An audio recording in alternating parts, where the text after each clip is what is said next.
आज बनाते हैं कुछ डिफरेंट सा मसाला पनीर। इसके लिए मैंने 1 लीटर दूध लिया है, इसमें कुछ मसाले ऐड किए हैं और फिर इसमें सिरके को ऐड किया है ताकि इसका पनीर बन जाए। और फिर थोड़ा सा पुदीना धनिया पत्ती डालनी है।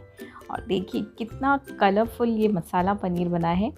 इसको छान लेना है, थोड़े से पानी से इसे वॉश कर लेना है ताकि कोई स्मेल ना रहे।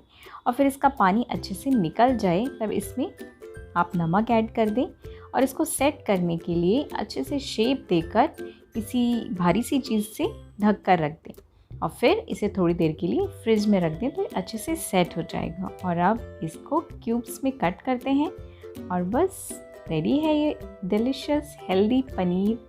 एंजॉय।